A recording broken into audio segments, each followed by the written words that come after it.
मुळातच की बरेच वर्ष हा मतदारसंघ काँग्रेसचा बालेकिल्ला राहिलेला आहे आणि आम्ही आमची भूमिका ही लोकसभेत सुद्धा स्पष्ट केलेली की किमान लोकसभेमध्ये एक तरी जागा काँग्रेसला मिळावी. आता प्रश्नचिन्ह असं झालेलं आहे की रत्नागिरी जिल्ह्यामधून काँग्रेसचं कुठेही चिन्ह चालेल असं वाटत नाहीये, पण सावंतवाडी मतदारसंघ मिळावा. आणि मुळात आम्ही कोकणामधून फार सिलेक्टेड सीट्स मागितलेल्या आहेत, कारण आम्ही लोकसभेला ही सीट सेनेला सोडल्यानंतर काँग्रेसचं कुठेतरी अस्तित्व तर टिकवायलाच पाहिजे. आणि माझा उद्देश आमदारकीला जो लढवण्यासाठी मी जो उमेदवारी जो अर्ज भरलेला आहे तो काँग्रेस पक्षाचा हात चिन्ह चालवण्यासाठी, एक मतदार टिकवण्यासाठी आणि आज माझ्या कार्यकर्त्यांना कुठेतरी पाठबळ देण्यासाठी मी लढवते. कारण आमदारकी लढवणं हा विषय जो आहे तो एक अचानक डोक्यामध्ये येण्याचं मूळ कारण हेच आहे की 2 वर्षापासून सातत्याने मी प्रदेश काँग्रेसकडे हे मागितलं होतं की जर आपल्याकडे जर मेल नेतृत्व जर कोण नसेल तर ही सीट महिलेला द्यायला हरकत नाहीये. आणि काँग्रेस पक्षाचा जर मतदारांचा जर विचार जर झाला तर या मतदारांमध्ये या विधानसभेमध्ये आपण 27,000 लास्ट टाइमची मतं घेतलेली आहेत. यानंतर जेव्हा मागच्या टर्ममध्ये आपण बबन साळगावकरांना राष्ट्रवादीला ज्या वेळेला आपण ही सीट दिली होती त्यावेळेला 5,300 मध्ये बबन साळगावकर राहिले होते. तर माझा सांगण्याचा हाच मुद्दा आहे की कुठेतरी या पद्धतीचं विश्लेषण सुद्धा मतदारांचं करणं फार गरजेचं आहे. शिवाय आपण सावंतवाडीतूनच ही सीट उमेदवाराला का देतोय तर ह्या विधानसभेमध्ये दोडामार्ग असेल, वेंगुर्ला असेल, सावंतवाडी असेल, सगळ्यात जास्त कॉन्ट्रीब्यूट करणारा पर्सेंटेज जो आहे 54% हा सावंतवाडी तालुक्यामधून येतो. त्याच्या खालोखाल निम्मा वोटर जो आहे तो वेंगुर्ल्यात आहे आणि त्याच्या खालोखाल दोडामार्गमध्ये आहे. शिवाय या मतदारसंघामध्ये काँग्रेसला लोकसभेमधून ज्यावेळेला नवीनचंद्र बांदिवडेकर उभे राहिले होते त्यावेळेला कोणताही प्रचार न करता हात चिन्हासाठी 12,000 वोटिंग झालं होतं. तर माझा सांगण्याचा हाच मुद्दा आहे की ज्यावेळेला आम्ही लोकसभा लढवतो तेव्हा 12 ते 15,000 आमचं मतदान कुठेच जात नाही. आणि 100% ज्यावेळेला राष्ट्रवादी असते, मागच्या वेळेला ज्यावेळेला बबन साळगावकर लढवले होते त्यावेळेला 100% राष्ट्रवादी होती, पण आज राष्ट्रवादी ही फुटलेली आहे, आज सेना ही फुटलेली आहे, त्यांची मतं डिवाइड झालेली आहेत. मग 100% जर राष्ट्रवादी आहे तर त्यांची जर 5,300 जर मतं असतात तर याचा अर्थ आपण ही सीट राष्ट्रवादीला सोडावी का? आपल्याला जिंकण्यासाठी लढायचंय, 100% नो डाऊट जिंकण्यासाठी लढायचंय. आपली लढाई दीपक केसरकरांच्या विरोधात ह्यासाठी नाहीये की दीपक केसरकरांना पर्सनली माझा विरोध आहे, पण दीपक केसरकरांना आपण वारंवार संधी दिलेली आहे. या संधीनंतर आज नवीन चेहऱ्याची गरज आहे आणि 100% एक महिला नेतृत्व म्हणून आज सातत्याने मी 14 वर्ष काम करत आहे. माझं जे काम आहे ते 2011 पासून ते 2004 पर्यंत लोकसभेची त्यावेळेची निलेश राणेंची निवडणूक असेल, त्यानंतर नितेश राणेंची आमदारकीची निवडणूक असेल, त्यानंतर संघटनात्मक काम असेल, त्यानंतर प्रशिक्षण असेल, औद्योगिक प्रशिक्षण असतील, वेगवेगळ्या माध्यमातून मी काँग्रेस पक्षाचं काम केलेलं आहे आणि मी माझा ठसा उमटवलेला आहे. त्यानंतर माझ्याच नेतृत्वाखाली हल्ली आपण कुडाळ नगरपंचायतीमध्ये आपण बघत आहात, तुम्हीच माझी मुलाखत घेतली होती आणि मी त्यावेळेला सुद्धा हे मी स्टेटमेंट केलं होतं की काँग्रेसची भूमिका ही निर्णायक भूमिका राहील, काँग्रेस पक्षाशिवाय आपण नगराध्यक्ष बसवू शकणार नाही. हा जो कॉन्फिडन्स मला जनतेमधून दिलेला आहे आणि 100% मला वाटतं की ह्यावेळेला महिलेला संधी द्यायला हवी. पण दुर्दैव असं आहे की आज या जिल्ह्यामधून एका महिला नेतृत्वाला संधी देण्यात येत नाही, हे मला खरं तर ही शोकांतिका आहे म्हणायला हरकत नाही. का एक्सेप्ट करत नाही जनता एक महिला आमदार म्हणून, का नाही स्वीकारू शकत? खरं तर महाविकासमधून सुद्धा सपोर्ट करण्याची गरज होती. ठीक आहे की मी ह्या गोष्टी ओपनली नाही बोलत. आज मला तुमच्यासमोर तुम्ही आज विचारलं की मॅडम हा विषय घेऊया का, आमचे पक्षश्रेष्ठी माझ्या तिकिटासाठी दिल्लीपर्यंत भांडत आहेत. 100% मला त्यांच्यावरती नेतृत्वावरती विश्वास आहे म्हणून मी शांत आहे. पण शांत आहे याचा अर्थ असा नाही की मी मतदारांपर्यंत पोहोचली नाहीये. माझं संघटनात्मक जे काही, जरी आमचं संघटन दिसायला जरी कमी असेल तरी इथे वोटर आहे, इथे काँग्रेसचा एक बालेकिल्ला आहे, काँग्रेसचा फिक्स वोटर आहे, जो काँग्रेस जेव्हा हात चिन्ह ज्यावेळेला येतं त्यावेळेला तो वोटर नक्कीच मतदान करतो. आणि बऱ्याच लोकांनी भेटून, फोनवरती असेल, मेसेजेस असेल, लोकांच्या एक प्रतिक्रिया आहेत की तुमच्यासारखा एक आमदार मला ह्या मतदारसंघात बघायला आवडेल म्हणून मी उमेदवारी अर्ज भरलेला आहे. पण वाईट ह्या गोष्टीचं वाटतं की या लोकसभेमधून काँग्रेसला कुठेही अजून सुद्धा एक सीट मिळते असं दिसत नाहीये. त्यामुळे प्रश्नचिन्ह निर्माण झालेलं आहे की माझ्या पक्षाचं आज अस्तित्व किती राहणार आहे. मी संघटनात्मक काम करते, मी 100% पुढे संघटनात्मक मी काँग्रेस म्हणूनच काम करत राहणार, पण माझा पक्ष वाढवण्यासाठी मला उद्या ज्या अडचणी निर्माण होणार आहेत, जर आज एक विधानसभा जर मी नाही लढवली तर हा मोठं फार प्रश्नचिन्ह आहे. आम्ही पक्ष कसा वाढवायचा, कार्यकर्ते आमच्याकडे कसे तयार होणार, उद्याच्या भविष्यात येणाऱ्या स्थानिक स्वराज्य संस्था निवडणुका आहेत, ग्रामपंचायती असतील, पंचायत समिती असतील, ह्या निवडणुकीमध्ये लोकांनी इच्छुक म्हणून आमच्याकडून तिकीटं घेतली पाहिजेत ना. त्यामुळे माझी भूमिका ही स्पष्ट आहे. शेवटी उद्या यादी जाहीर होणारच आहे. बघू, महाविकास जो कोणी उमेदवार असेल, पक्षश्रेष्ठींच्या आदेशानुसार आम्हाला काम तर करावंच लागेल. पण मला वाईट या गोष्टीचं वाटतं की महिलांना संधी 50% आरक्षण आपण म्हणतो, पण प्रॅक्टिकली आपण 50% आरक्षण आपण महिलांना आमदार म्हणून स्वीकारू शकतो का? खरं तर हा जनतेसमोर सुद्धा माझा प्रश्न आहे.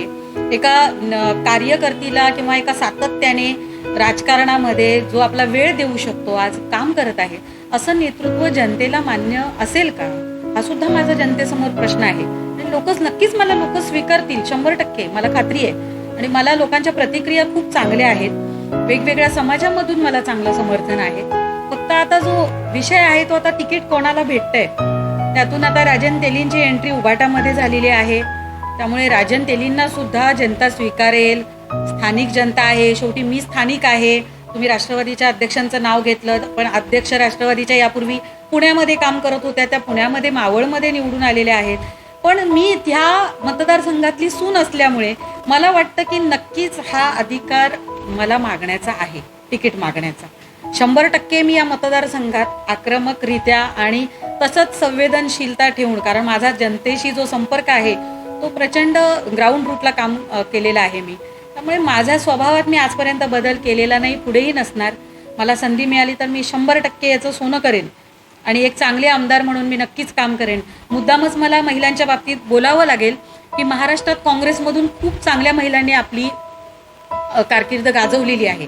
प्रतिभाताई धानोरकर असतील, प्रणिती शिंदे असतील, आत्ताच्या यशोमतीताई ठाकूर असतील, वर्षा गायकवाड असतील. तर आम्हाला सुद्धा काँग्रेसमध्ये महिलांना आज जर संधी भेटत असेल तर आम्ही नक्कीच ह्यांच्यासारखं काम करू. त्यामुळे नक्कीच कुठे ह्यांच्यावरती भ्रष्टाचाराचाही डाग लागलेला नाही आहे. खूप चांगलं राजकारण महिला करू शकतात आणि पुरुषांपेक्षा खूप चांगलं उत्तम आमदार म्हणून काम करण्यासाठी महिला तेवढ्या सक्षम आहेत, एवढंच मी सांगू इच्छिते. काँग्रेस आता प्रदेशाध्यक्षाने आदेश दिल्यानंतर काँग्रेसला, मी तर लोकसभेतही काम केलेलं आहे, त्यामुळे काँग्रेसला काम तर करावंच लागेल. हे बघा, ज्या वेळेला संघटनेमध्ये आपण काम करत असतो आणि राजकारणामध्ये 2 प्रकारची माणसं असतात. एक आमदार बनण्याच्या उद्देशाने काम करणारी लोक आहेत आणि हे संघटनात्मक काम करणारी लोक आहेत. 100% जर राजन तेलींना ही सीट जाईल तर पक्ष, आमचा पक्षश्रेष्ठी माझा भविष्यात कुठेतरी दुसरा विचार करतील, आम्हाला कुठेतरी मानाचं स्थान देतील. कारण मी काँग्रेस म्हणूनच पूर्वीपासूनही काम करत आलेली आहे, भविष्यात सुद्धा करणार आहे. कारण माझ्यावरती विश्वास ठेवणारा एक मतदार आहे, एक वोटर आहे आणि ज्यांनी भरभरून प्रेम दिलेलं आहे. इव्हन आपण आज विनायक राऊतांना मतं जरी बघितली तर 3,40,000 मतदार जे मिळालेलं आहे मतदान, ते कुठेतरी 48,000नीच मायनस आहे. म्हणजे महाविकास आघाडीला, इंडिया आघाडीला लोकांनी तेवढं पसंत केलेलं आहे या लोकसभेमध्ये. त्यामुळे ज्या लोकांनी पसंती केलेली आहे, निदान त्या लोकांसाठी सुद्धा आम्हाला काम करावंच लागेल ना. ज्यांनी नाही मतदान केलेलं, आपण त्यांचा विचार करण्यापेक्षा जे आपल्या बरोबर आहेत, ज्यांचा विश्वास आपल्यावरती आहे, त्या लोकांसाठी आपण काम केलं पाहिजे, असा माझा विश्वास आहे. माझा जो हातचिन्हाचं माझं जे कॅल्क्युलेशन आहे त्याच्यामध्ये काँग्रेसची एक पारंपरिक मतदान आहे. इव्हन ज्या वेळेला हा विधानसभेचा विषय चालू झाला, मला सर्व काँग्रेसच्या जुन्या काँग्रेसवाल्यांनी असतील किंवा आदर विरोधी पक्षातल्या लोकांनी सुद्धा सांगितलं, जर ही सीट जर तुम्हाला मिळत असेल आम्ही 100% तुम्हाला मतदान करणार. त्यामुळे ती एक 15,000 ते 20,000 जी कॅल्क्युलेशन आहे ती काँग्रेस पक्षाची फिक्स राहतील. शिवसेनेशी माझे संबंध खूप चांगले राहिलेले आहेत, कारण लोकसभेत मी प्रामाणिक काम केलेलं आहे. शिवसेनेच्या पदाधिकाऱ्यांनी सुद्धा सांगितलं, तुम्हाला जर सीट गेली तर आम्ही सगळे उतरून काम करू. म्हणजे तो शिवसेनेचा एक वोटर माझ्याकडे असणार आहे. शिवाय मला मुद्दाम सांगायला आवडेल, मराठा समाजामधून सुद्धा मला प्रचंड लोकांनी माझ्या व्यक्तिमत्वाला पसंती दिलेली आहे. शिवाय त्या पुढे जाऊन मला तुम्हाला सांगायला आवडेल की मी वैश्य समाजामधून येते. आज मला भाग्य असं आहे की दीपक केसरकर ज्या समाजामधून येतात त्याच समाजामधून मी असल्यामुळे माझे मिस्टर बँकेमधून माझे मिस्टर निवडून आलेले आहेत. त्यांनी स्वतःची एक सीट आणि दुसरी एक सीट ह्याच कॉन्स्टिट्युन्सीमधून निवडून आणलेली आहे. त्यामुळे हा जो आमचा टच आहे वैश्य समाजाच्या प्रत्येक घरोब्याशी, जो आमचा चांगले जे कॉन्टॅक्ट झालेले आहेत, त्याचा मला नक्कीच बेनिफिट होणार. आज समाजामध्ये मी स्वतः वैश्य समाजाचं काम करते, अशा वेगवेगळ्या पद्धतीने आम्ही लोकांशी कनेक्टेड आहोत. अल्पसंख्याकमध्ये माझा फार मोठा चाहता वर्ग आहे. शिवाय आमचा ख्रिश्चन कम्युनिटीमध्ये माझे खूप चांगले चाहते आहेत. शिवाय मुद्दाम मला सांगायला आवडेल की आमचा वैश्य समाज मुंबईपर्यंत पसरलेला आहे. मुंबई, रायगड, महाड. आमचे वैश्य समाजाचे मुंबईचे अध्यक्ष भाई शेटे, जे अखिल भारतीय वैश्य समाजाचे अध्यक्ष आहेत, त्यांनी मला जाहीरपणे पाठिंबा दिलेला आहे की आम्ही तुमच्या अक्षरशः बॅनर सुद्धा लावू की आम्हाला पूर्ण वैश्य समाजाने ह्या नवीन व्यक्तीला आणि आमच्या मुलीला सहकार्य करावं आणि भविष्यात त्यांना आमदार म्हणून निवडून द्यावं. त्यामुळे माझा कॉन्फिडन्स जो आहे तो माझा त्याच्यामुळे वाढलेला आहे. 100% आपलं पक्षाचं संघटन थोडंफार कमी जरी असेल तरी सुद्धा माझा वोटर आहे, मला मानणारा एक वर्ग आहे.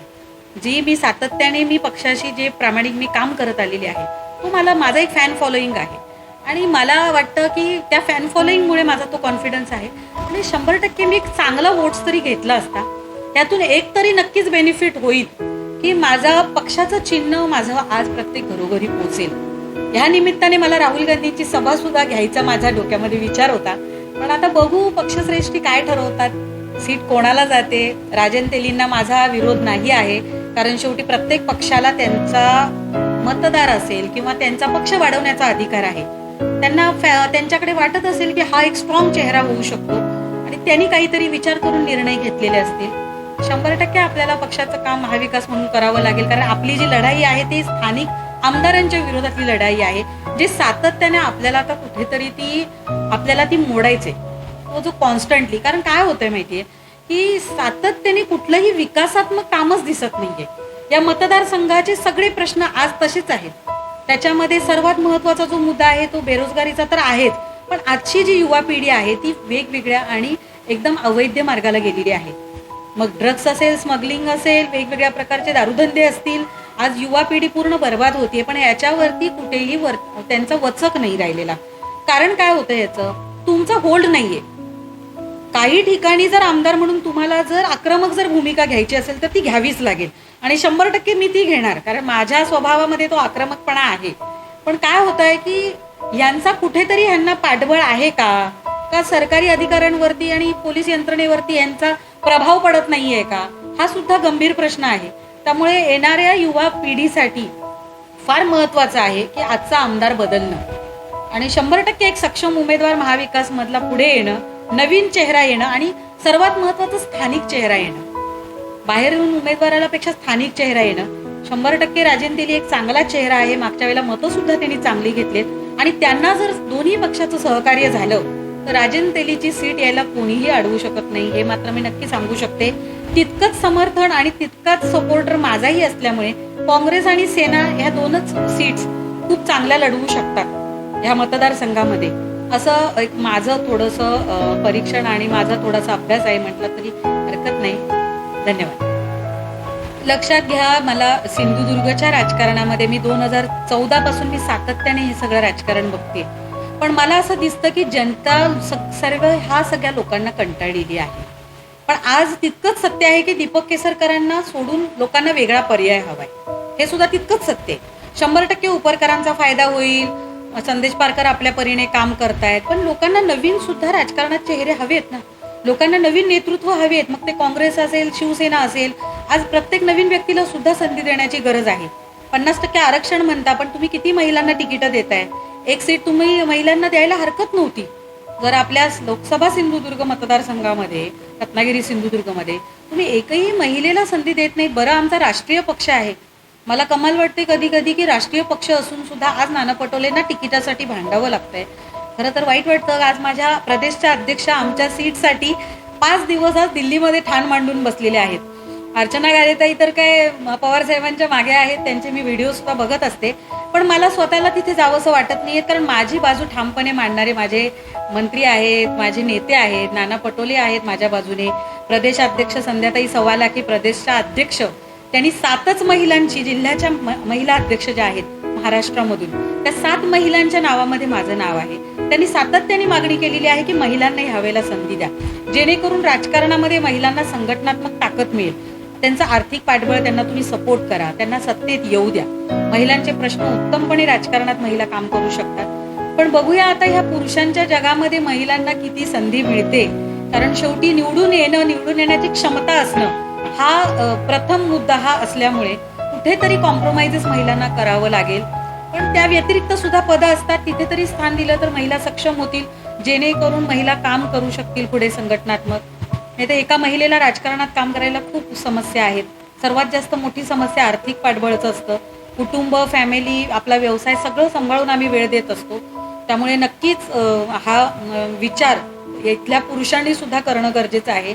पण दीपक केसरकरांच्या विरोधात एक नवीन चेहरा या जनतेनी, खास करून सावंतवाडीच्या सुज्ञ जनतेने द्यावा, असं मी एक आवाहन या जनतेला नक्कीच करेन. मग तो महाविकासच्या माध्यमातून असेल, 100% महाविकासच्या माध्यमातून. कारण सत्ता ही महाविकासचीच बसेल. सीएम मुख्यमंत्रीच्या रेसमध्ये बरेच जण आहेत, तो वरच्या लेवलचा विषय आहे, त्यावरती मी जात नाहीये. पण नाना पटोले मुख्यमंत्री व्हावेत अशी माझी एक इच्छा आहे. कारण मी त्यांचं काम जवळून बघते. एका सर्वसामान्य शेतकरी व्यक्तीला हे नेतृत्व मिळावं, त्यांच्यात नेतृत्व गुण आहेत ते, आणि खूप चांगलं मुख्यमंत्रीपदी ते काम करू शकतात. या महाराष्ट्राच्या विकासामध्ये फार मोठा बदल घडू शकतो. तो फक्त काँग्रेस पक्षाने घडवून दाखवू शकतात, हे मला असं या निमित्ताने सांगावंसं वाटतं. मला अजून काही आश्वासन नाही दिलेलं, पण मला नाना पटोलेंच्या नेतृत्वावरती विश्वास आहे. माझ्या महिला अध्यक्ष संध्याताई सवालाखे यांच्या नेतृत्वावरती विश्वास आहे. 100% ते संघटनेत काम करणाऱ्या माणसाला तो संधी देतील. कारण उमेदवारी जरी विलास गावडे असतील वेंगुर्ल्यातून, सावंतवाडीतून साक्षी वंजारी आहेत, तरी सुद्धा पक्ष ह्या गोष्टींचा विचार करत असतं. पक्षाने सर्वे केलेला आहे की संघटनेत कोण काम करते, पक्षाच्या वाईट काळात कोण काम करते. कारण नारायण राणे गेल्यानंतर 7 वर्षामध्ये मी सातत्याने काम करणारी व्यक्ती आहे, महिला आहे. त्यामुळे पक्षश्रेष्ठी नक्कीच याचा विचार करणार. त्यांच्याकडे सगळे रिपोर्ट्स असतात. त्यामुळे पुढे जर त्यांना वाटतं की कसं असतं की मागच्या वेळेला लोकसभेला आम्ही एक उमेदवार दिला होता, पण तो उमेदवार नंतर पक्षामध्ये ऍक्टिव्ह राहिला नव्हता. त्यामुळे आम्ही सुद्धा अशी मागणी केलेली आहे की जो पक्षामध्ये पुढे सातत्याने ऍक्टिव्ह राहील, जो पूर्ण वेळ संघटनेला देईल, काँग्रेस पक्षाला देईल, अशाच व्यक्तीचा ह्या सर्व पदांसाठी विचार केला जावा, एवढी आम्ही विनंती त्यांच्याकडे केलेली आहे. राजन तेलींना माझा विरोध नाही आहे, पण काँग्रेसला ही सीट मिळावी यासाठी माझी भूमिका ठाम आहे. कारण किमान लोकसभेमध्ये एक उमेदवारी द्यायला हवी. कारण राष्ट्रवादीला चिपळूणमधनं उमेदवारी मिळते, जवळजवळ 99-100% डन झालेली आहे. त्यामुळे जर राष्ट्रवादीला लोकसभेमध्ये एक जर सीट दिलेली आहे, तर किमान सिंधुदुर्गमध्ये सावंतवाडी मतदारसंघ काँग्रेसला सुटावा, ही माझी मागणी प्रखरपणे आहे. आणि नाना पटोले सुद्धा सातत्याने ह्याच गोष्टीसाठी ठाम आहेत. कारण काय होतं की पक्षाचं अस्तित्व टिकवण्याच्या दृष्टिकोनातून आम्ही लोकसभेला सुद्धा आम्ही शिवसेनेचं काम केलं. त्यानंतर किमान लोकसभेनंतर रत्नागिरी आणि सिंधुदुर्ग लोकसभेमध्ये या सर्व विधानसभेमध्ये एक सीट काँग्रेसला मिळावी यासाठी आम्ही आग्रही आहोत. पक्षाने भूमिका चांगली घेतलेली आहे, सर्वे रिपोर्ट केलेला आहे, सर्वेमध्ये नाव सुद्धा आहे साक्षी वंजारी महिला अध्यक्षांचं. आणि अजून सुद्धा यासाठी सातत्याने दिल्लीमध्ये प्रयत्न चालू आहेत. मला नाना पटोलेंच्या नेतृत्वावरती विश्वास आहे, आमच्या महिला प्रदेशाध्यक्षांच्या नेतृत्वावरती विश्वास आहे. त्यांनी सीट आमची लावून धरलेली आहे. त्यामुळे मला खात्री आहे की उद्या जरी यादी जाहीर झाल्या होईपर्यंत बघू काय होतं, पण आम्ही सातत्याने प्रयत्नशील आहोत. आम्ही शेवटपर्यंत प्रयत्न करणार. सावंतवाडी एकेकाळी काँग्रेसचा बालेकिल्ला राहिलेला आहे. जर काँग्रेसला संधी मिळाली तर 100% ही काँग्रेसची सीट आज आमदार म्हणून सावंतवाडी मतदारसंघातून मी निवडून येऊ शकते. ज्या पद्धतीने इकडे वोटर आहे, इकडे आज सावंतवाडी तुम्ही नगरपालिकेत जरी बघितलात तरी हात चिन्हावरती 7 नगरसेवक निवडून आलेले आहेत. हे फार मोठं कौशल्य आहे. आणि कुठेही इथे राष्ट्रवादीचा एकही नगरसेवक सावंतवाडी शहरामध्ये नाहीये. आज राष्ट्रवादी किती जरी प्रखर्षाने जरी दावा दाखल करत असेल तरी सुद्धा रत्नागिरीमध्ये चिपळूण आपण राष्ट्रवादीला सोडल्यानंतर कुठेतरी राष्ट्रवादीच्या नेत्यांनी आणि राष्ट्रवादीच्या इच्छुक उमेदवारांनी हा विचार करण्याची गोष्ट आहे की लोकसभेमध्ये 2-2 सीट आपण एका पक्षाला कसे देऊ शकतो. इथे काँग्रेसचं पूर्ण अस्तित्व आज संपुष्टात यायची चिन्ह दिसत आहेत. त्यामुळे मला आज हे आक्रमकपणे आज थोडंसं मला बोलावंसं वाटतंय. कारण माझ्या आज पक्षाचा अस्तित्वाचा आणि पक्षाच्या चिन्हाचा आणि माझ्या आज पक्षाच्या हात चिन्हाचा मतदारांचा आज प्रश्न इथे उद्भवलेला आहे.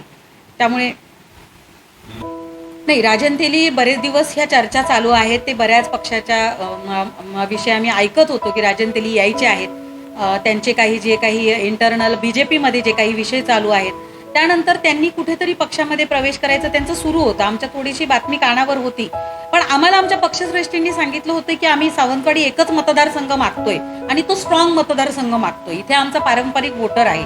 त्यामुळे राजन तेली आल्यानंतर आता शेवटी कसं आहे की शिवसेनेला सुद्धा हा मतदारसंघ हवा आहे.